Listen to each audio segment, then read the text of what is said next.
জুলাইয়ের গণ অভ্যুত্থানের পর বাংলাদেশে যে কয়েকটি নাম আলোচনায় এসেছে তার মধ্যে অন্যতম ডাক্তার পিনাকি ভট্টাচার্য এবং ছাত্রনেতা আসিফ মাহমুদ। সম্প্রতি প্যারিসে ঘটে গেল এক আবেগঘন মুহূর্ত, যা না দেখলে বিশ্বাসই করা কঠিন। দীর্ঘদিন ধরেই ফ্রান্সের প্যারিস শহরে বসবাস করছেন পিনাকি ভট্টাচার্য। দূর থেকেই তিনি ছাত্র জনতার সংগ্রামে পাশে থেকেছেন, দিয়েছেন সাহস আর দিক নির্দেশনা। আওয়ামী লীগ সরকারের পতনের পর অন্তর্বর্তী সরকারের গঠনেও ছাত্রদের অন্তর্ভুক্তির দাবি জোরালোভাবে তুলেছিলেন তিনি।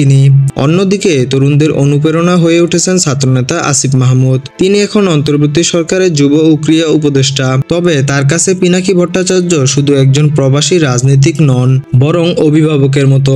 আর সেই সম্পর্কেই আবার দৃশ্যমান হলো প্যারিসে।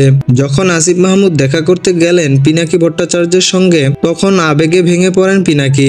বুকে জড়িয়ে নেন তরুণ এই নেতাকে, আর চোখের জলে প্রকাশ পায় দীর্ঘ সংগ্রামের কষ্ট আর আনন্দের মিশেল। এই আলিঙ্গন আসলে শুধু দুই ব্যক্তির নয়, বরং এক প্রজন্ম থেকে আরেক প্রজন্মে দায়িত্ব হস্তান্তরের প্রতীক। অভিজ্ঞতা আর স্বপ্ন যখন এক হয়, তখনই তৈরি হয় নতুন ইতিহাস। তো এই বিষয়ে আপনারা কি মনে করেন? পিনাকি ভট্টাচার্য আর আসিফ মাহমুদের এই আবেগঘন মিলন কি বাংলাদেশের ভবিষ্যতের জন্য নতুন আশা জাগাচ্ছে? কমেন্টে জানাতে ভুলবেন না।